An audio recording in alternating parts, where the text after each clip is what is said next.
Hi guys, this is Miss Stapp and I'm creating a video for you. Our agenda for today is the bell ringer. You should have that as a handout. Then we have this video, which contains the lesson. Notebook also will have instructions for you. After this, go to Manage Back and click on the task for today. You will find a link to the Google Doc that you can use. That will be this table that I'm about to show you, as well as upload your tables in the end of class to ManageBack, and you will be all done. So today we're going to do a 3, which is researching existing products. And the big question that students asked was how they find products. Remember, we're calling this a digital portfolio, but when you keyword those terms, we don't always find exactly what we're looking for because digital portfolio is kind of an umbrella term. And what we want to create, as you remember, is not just a bulb archive of all of your schoolwork. It's more of a student resume.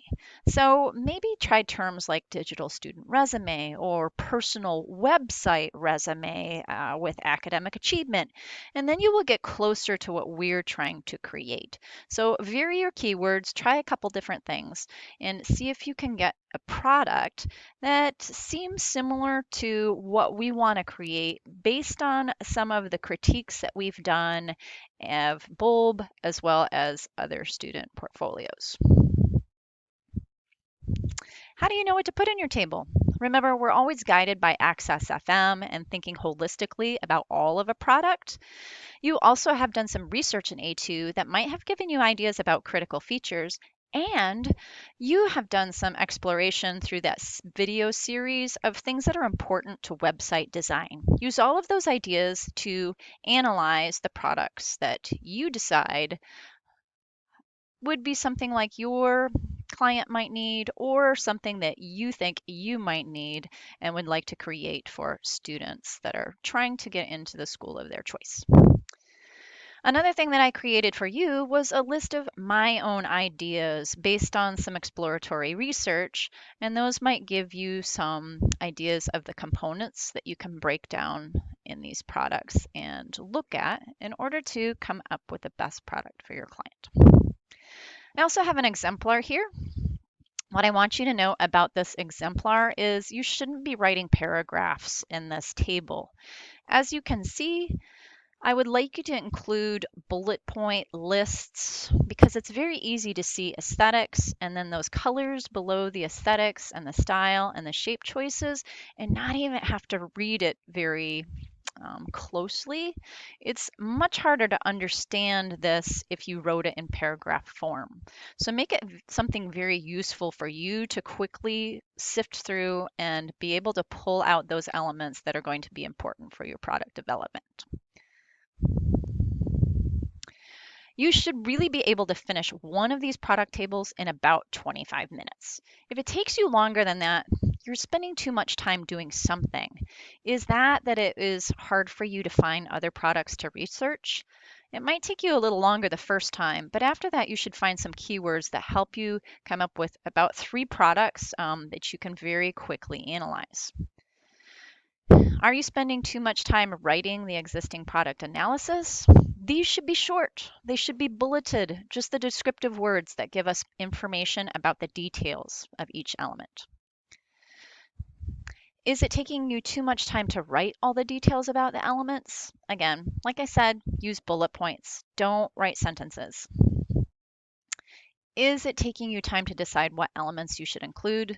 Think of Access FM, what you learned from the videos, color choice, and so forth. Quickly get those ideas down and start looking at them through each of these products.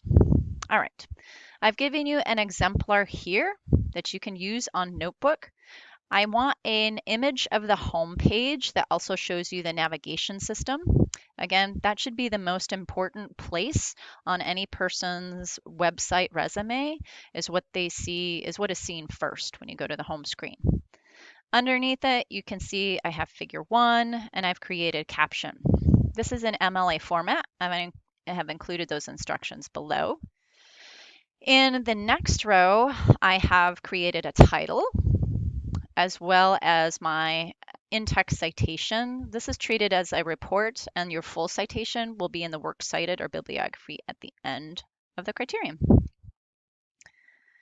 You can see all the pieces that help me create that caption and the citation right there from EasyBib.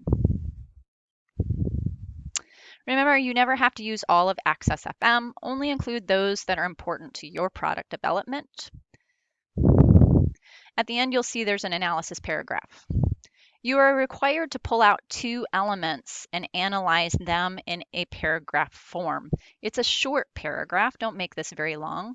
What I would do if I were you is analyze 1 element, talk about the advantages, talk about the weaknesses, if any, what is the conclusion, and how will you use this in your product.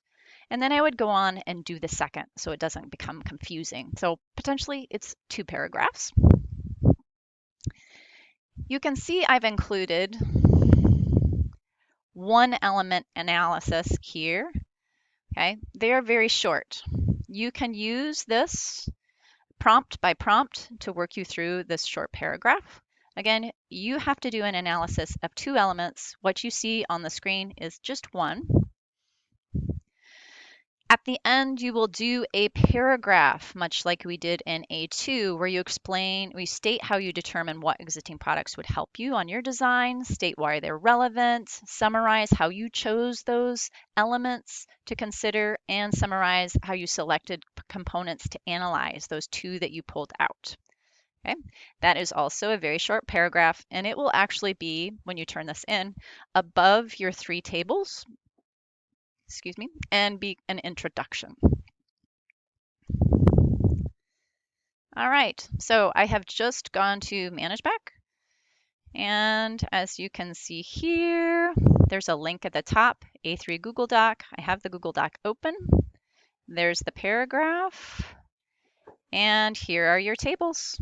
You have everything you need, and good luck. Oh, I forgot. Please remember to upload to Manage Back before you leave today. Have a great day, and I'll see you soon.